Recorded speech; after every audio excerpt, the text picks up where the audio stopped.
Alright guys, well this is part 2 of the video about the 400 Mopar engine that I acquired, and I'm going to put in the cornet behind me back here. And I've had a couple interesting developments, so I got a surprise to show you guys I didn't know about, but I'll show you here in a second. But first I want to show you what this thing looks like. I got it pretty much cleaned up now. I think it looks a lot better. I got this belly pan that I got off of that 440 over there that's locked up. When I pulled it apart, pulled the heads off of it, this pan was on there, and it's really nice, not bad looking at all. So I don't think I'm gonna have a problem with it. Looks like it'll fit on there just fine. So we're gonna use it instead of that conglomeration of crap they had on there before. So that's gonna go on this motor. And let me show you a couple things here to start with. We're going to look at, first thing we're going to do, we're going to look at the motor after I spent quite a bit of time just scraping and cleaning, and I used compressed air to blow areas out of this thing, and I also of course used the vacuum quite a bit more. But as you can see now, it looks a whole lot better inside. Nice and clean. There's still that rusty spot there. It's kind of ugly, but I'm not worried about it. It's not going to bother anything. I cleaned all the other areas off. I guess I could get a Scotch-Brite pad and clean that up. And down, I blew air down the intake ports so that any debris that was down in there would get cleaned out. So they look pretty good. Now, looks a lot better than it did. And I'm really happy with this lifter valve. I cleaned it and vacuumed it, cleaned it and vacuumed it and cleaned it and vacuumed it several times to get it to look this good. And then I used compressed air to blow. I figured if there was anything in there on the cam, it would just blow down into the oil pan, because there was grease on it, so I wasn't too worried about it. You know, unless you got like a white glove clean room, you're not going to have a totally spotless engine no matter what you do. But anyhow, this is the other side. It looks fine now, much cleaner. Very happy with it. And you can see the casting number on the head now a lot better, 2406516-6. 2406518-6. So it's not a 516, it's a 518. So anyhow, from what I read online, those are decent heads. They got decent valves in them and all that. So I think this thing will run pretty good with those heads in it. So anyhow, it looks pretty nice. Looks pretty clean now. It blew off the outside of it too, just kind of cleaning the areas off. I mean, you can look at these valves and see how clean they are. And they've got spacers underneath the valve springs. So it's definitely had a valve job done on it at some point in its life, which is always a good thing. All right, let me put my light back over here, and we'll put you guys back up here, and then I'm going to show you something that was very shocking to me. I had no idea this was going to happen, or at least I didn't remember anyhow. So anyhow, while I was looking at this thing, I decided maybe I should look at the oil pan a little closer and pull it off, because I was kind of worried about what was down in the pan. And it's a good thing I did decide that, because let me show you what happened when I pulled the oil pan off.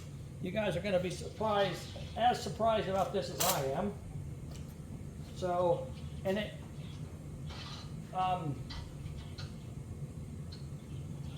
the oil pan only had probably, hold on a second here. The oil pan only had like half the bolts in it. And I got to looking at it, and I realized that the bolts that were in it weren't even tight. So, I mean, most of them I could just loosen up with my fingers or a socket on an extension. A couple of them were a little bit more snug than that. I use a ratchet, but none of them were tight, none of them were, you know, torqued down to the proper spec or anything like that. So I thought, well, and I could see places where the oil pan gasket was pulled away from the block. So I thought, well, this oil pan hasn't even been sealed against this block yet. So let's go ahead and pull the oil pan off. And I'm glad I did. I'm very, very glad I did, because here's what had happened when I pulled the oil pan off. And you might think, oh my God, something bad, but actually it's something kind of cool, kind of good. And I don't remember if I was told about this when I bought the engine or not, but I don't remember that I was. So let me get a ratchet socket here. I got one bolt back here I got to loosen up. I'm in the back of the motor. You guys can't see me very well, but I'm back here.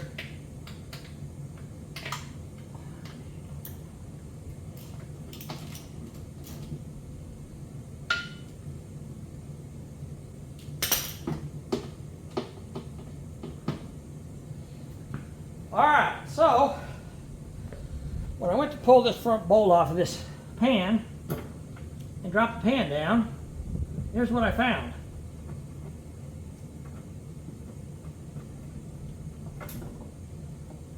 There you go.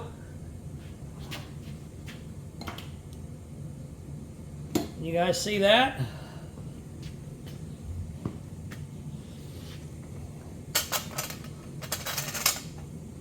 See what's down in there? I don't know what all's down in that oil pan, but I do not remember that stuff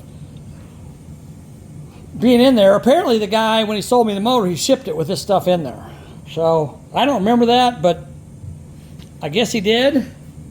So I've got some extra parts here. Let's pull them out and see what we got. First of all, we got a pair of what appear to be brand new head gaskets, and they're Felpro blue stripes, so they're good quality. We got those. Let me back you guys out a little bit, make sure you can see everything. I don't want to get you in too close. Oop, wrong way, Dave, wrong way. Oh, come on. There we go. Okay. Well, first of all, like I said, we got a pair of Felpro blue stripe head gaskets, and I'm not sure why those are in there, because this motor's got the heads on it, so I'm not sure what's going on. And look here. Here is a lifter box that I just said I needed.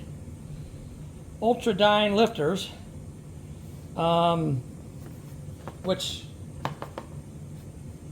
let's open it up. It doesn't have lifters in it, I can tell you that much. Trying to get it to open, come on.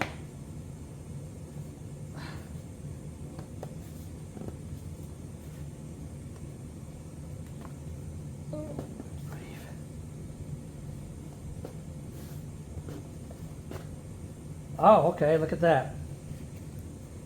There is a bottle of ZDDP, which is the coating you put on lifters when you put them in your motor. So that's in that box. And it's probably about, well, let's see if it's even been opened. I don't know. It's gonna say 3/4. No, it hasn't even been opened. Look at that. Brand new bottle of ZDDP additive. So that's cool. We'll put that in the motor when we put it together. And I'm guessing that this lifter box is what the lifters came in. So they probably most likely are new. All right. And then we have the oil pump drive I was missing. Looks like it's in good shape. It's got a little rust on it. I'll clean it up with some Scotch-Brite and we'll make it look nice.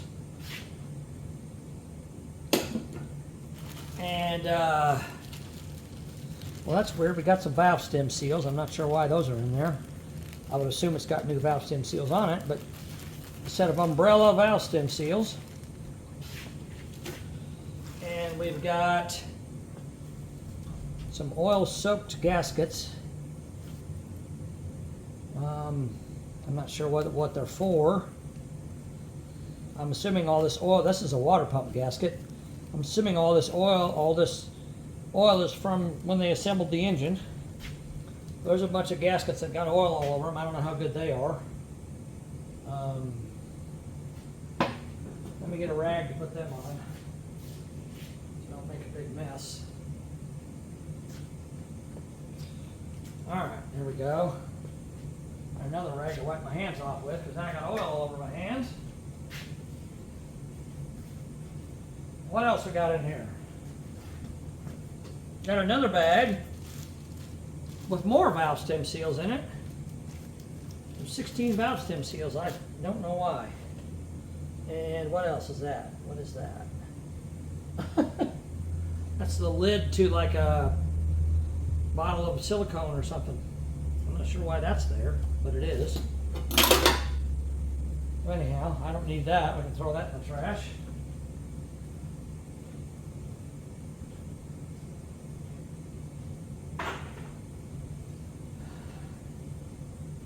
Okay.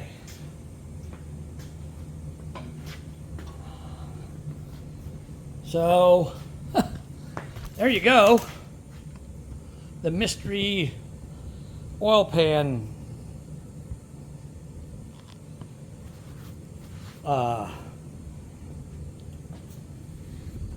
storage area, I guess you call it. I don't know what you call it.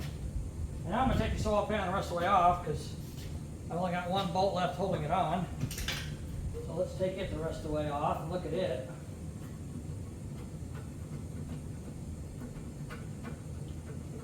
I'm glad I decided to mess with this. Of course, I would have noticed when I was working on this motor that the oil pan wasn't installed properly. Okay. So now we've got a very ugly, rusted, dented oil pan. It's got a dent in it, pretty good size, a couple of good sized dents in it, actually. You can see that on the bottom. Really big dent right there. Another dent in this corner. I'm trying not to spill the oil. There's a little bit of oil in it. So I'm not impressed with this oil pan. That's, I don't know if the guy, this was all he had, or he had a better pan on it and he didn't want to give it to me. Maybe he had a chrome pan on it or something. But that oil pan looks like crap. I mean, I could clean it up, and I may do that, I don't know. But this oil pan gasket, I'm a little concerned with.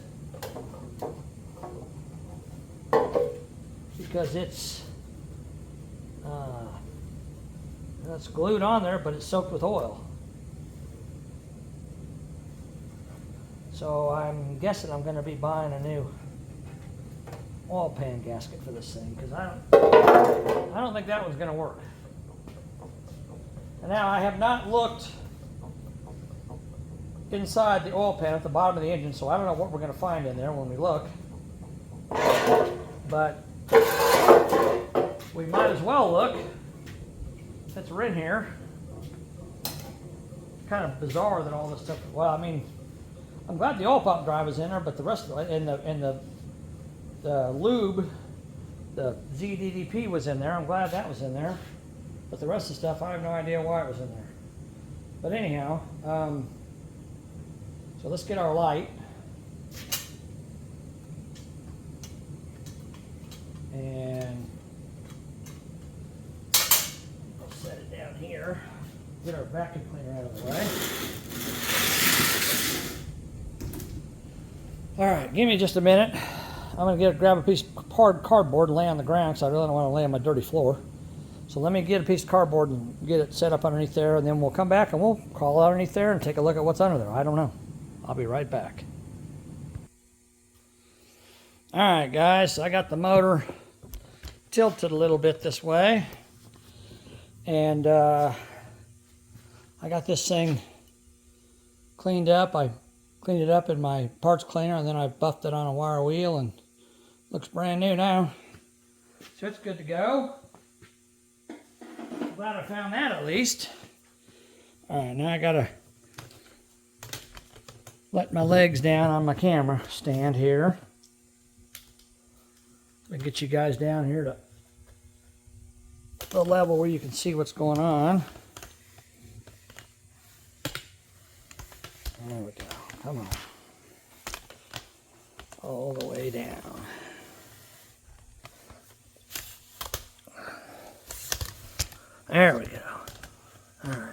get you in here, you can see what I see, right? Okay. There we go. All right, let me get down here on the floor. We'll take a look at this thing.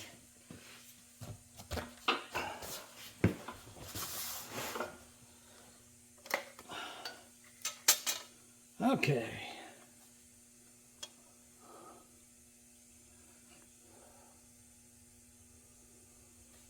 So, get you guys right in here, right on in here where you can see what's going on.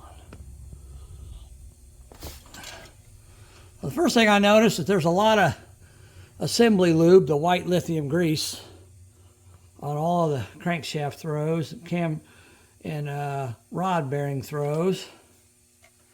Next thing I noticed is, if you look the bottom of this rod right here, you'll see it's got 6 tap marks in it with a tap, or with a punch, I mean, center punch. This one's got 5, that one's got 4, that one's got 3, and I assume those two up there have 2 and 1. This one has 7, that one has 8. So the rods have been marked.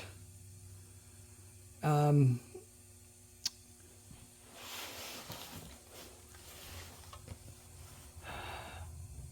I don't know, maybe you guys can help me out here. Again, Mopar guys. So this thing has got the skinny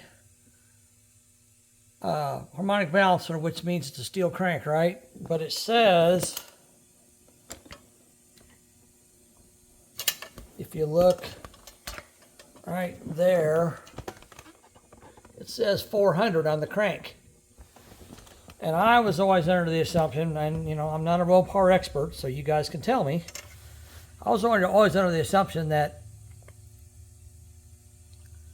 Mopar never made a forged crankshaft. I don't know. You guys tell me. Now here's the parting line. You can see the parting line on the crankshaft right there.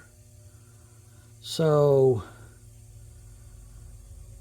I believe the skinny parting line like that is a cast crankshaft. Here's the crankshaft number. Let me get positioned a little better here so I can show this to you guys. There's the number on the crankshaft. 4027172-1 or -I don't know. But it's definitely, from what I can see here, it's a 400 crank. 4027172-I. I don't know what that means. And also, look up there, the rod is also stamped 6 and 6. It's weird because number 8's not stamped 8 and 8, at least not on this side. But if you look up in there, try to get where you guys can see this. The pistons have got the pentagram on them, the Mopar pentagram. I'm not sure, can you guys see that? See it up in there? The Mopar pentagram. So they're most likely, I'm going to guess and say that this thing probably was a low enough mileage engine that they did not need to replace the pistons in it. They just honed the cylinders out and put new rings in it. That would be my guess. Which probably would also mean that the main and rod bearings are, well, the rod bearings might be undersized. They might have resized the rods. I don't know for sure. But I don't know. I don't know if they turned the crank or not. It's hard to say. I don't see any markings on the crank itself as far as, like, someone would stamp in there a number that would indicate that it's been turned. A lot of times they'll stamp like a 1010 or 1020 or whatever on there, just to, so if anybody looks at it, they can see what it is. But I don't see any of that on this crank. So, and I mean, the inside of this block looks very, very clean. Very nice. You can see inside there, Looks very clean. So I'm not too concerned as far as that goes. There's the, you can see this seal right here is new. So I'm not too concerned as far as the rebuilding process on this engine. I think it's going to be fine. It's got plenty of lubricant on everything. If you look up here, there's a steel timing chain with steel gears. It's new. It's nice and tight. So yeah, oops, sorry about that. I don't see any problems here. If you guys see something obvious, let me know. I don't, the rod caps being flat like this, like that, they haven't been ground, which means the engine's not balanced, or not been balanced any more than the factory balanced it. I mean, I don't think it's been balanced on blueprint and all that, but they did some head work on it, and that's about it. So to me, this looks like just basically a standard re-ring job with a new set of heads on it. And I'm assuming, well, I mean, I don't know what kind of pistons are in it. I don't know if they're the 400 pistons that came in it from the factory, or maybe they bought a set of standard pistons from Mopar and put in it or something. I don't know. I'm just looking here to see. I mean, all the pistons. 3671052 is a part number on them pistons. Let me, hold on a second. Let me look that up real quick and see what I can find. All right. Hold on. I'll be right back. Okay, guys, I'm back. So I found out a few things. Maybe this will help you guys help me. So these pistons are 1052s and 1053s. 2 and 3 is on different banks. They're factory factory Mopar pistons that went in the 400 engine. They're flat top pistons. And from what I read online, with the standard heads, they give you a compression ratio of about 8 to 8.5 to 1. But with these, and these heads on here are 5/16s, not 5/18s. So a 5/18 head, the standard head that will go on here has about 88 cc's combustion chamber. This head has anywhere from 73 to 78 cc's is what I've read online. So it's about 10 cc's lower combustion chamber. And the other thing I think I figured out, I'm not sure, but I think I have. I think the reason these are underneath the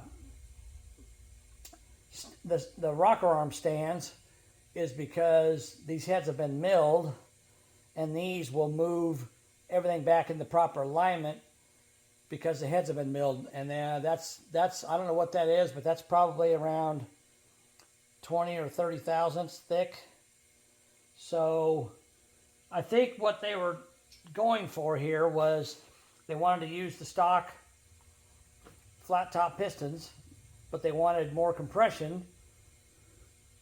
So rather than spending the money on new pistons, they just decided to, since they were going to do a valve job on it anyhow, to install oversized valves and do some porting work on the heads and mill them. And I don't know how much they've been milled, but if they've been milled 30 thousandths, it's going to drop the combustion chambers down probably below 70 cc's, which is probably going to be about a 10 to 1, 10.5 to 1 compression ratio. And with a flat top piston, this thing will run on pump gas all day long. That camshaft is not a big camshaft. 474 lift is not big. It's a good street cam. So I think this thing's going to run great. From what I can tell, you guys can tell me if I'm wrong, but obviously I have no proof of that. But with these underneath the valve, the rocker arm shaft stands, with these under there, it tells me that they're trying to move that back up into position after milling the heads. So I think that's what these are for. After they milled the heads, they put these in place. So I think we've got all that figured out. Again, tell me if I'm wrong. I don't know. I'm not an expert on Mopars, but that makes sense to me. I know quite a bit about motors and cars, so just using my head and just thinking it through, that's probably what has happened with this motor. So it's got milled heads, it's been ported and polished, bigger valves put in it, and it lower combustion chamber to start with. So the end result should be around 10 to 10.5 to 1 compression. And one other thing I noticed, and maybe you guys already noticed this, I didn't. I just realized I don't have an oil pump pickup on here. So, and there wasn't one in the pan, so the guy shorted me on that, so now I got to find one somewhere. Probably have to buy one online. So I'll try to get that ordered tonight. And I'm going to look at oil pans. I need to look at the oil pan on the Coronet and see if it's the same as this one. If it's not, then I'm probably going to end up taking the oil pan off the Coronet and putting on this engine so it fits in the Coronet. And then I'll take the engine on the other car. It's a 400 as well. I can always take the oil pan off it and put on this one if it's not the same. Or put it on the 440 if it's not the same. I'm hoping that it is, but I don't know. This pan that was on here is a front sump pan, and I always thought that most of Mopars were rear sump, but I don't know, maybe I'm wrong. Anyhow, that's what I know so far. The engine has been rebuilt. It's just a standard 400 crank. I'm not sure why it's got the small balancer on it.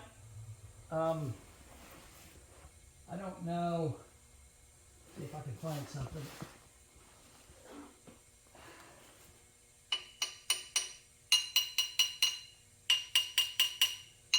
I can't tell by tapping on the crankshaft if it's forged or cast, but the parting lines being narrow like that would lead me to believe that it's a cast crank, which is fine. I mean, for the streets, there's nothing wrong with it. You know, it's a V8, it's a big block engine, it's got a heavy crank in it. I mean, the crankshaft is pretty stout. It's not like this engine's going to put out, 800 or 1,000 horsepower. Probably at the most 300, 350, which is good. I mean, it's not bad at all. But anyhow, that's what I know about it. That's where we're at with it. So I'm going to continue looking at this thing, and we'll work on it some more. But I got to go in the house and try to figure out what I'm going to do for an oil pan, figure out what I'm going to do for an oil pump pickup, because I don't even have one. I could steal one off one of them other motors over there, I guess, if I have to, but I really don't want to do that unless I have to. But anyhow, that's where we're at. So we will continue on this build tomorrow, and if I can't work on this, then I'll just start pulling the motor out of the Coronet. It's got to come out anyhow for this to go in. So that's it for tonight. I appreciate you guys watching, and we'll just keep making these videos, and we'll figure it out together.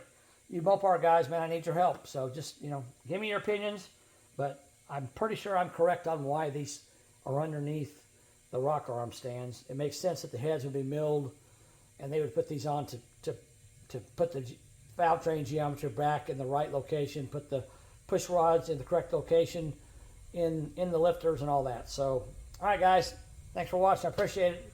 Have a good night. We'll talk to you later. Bye.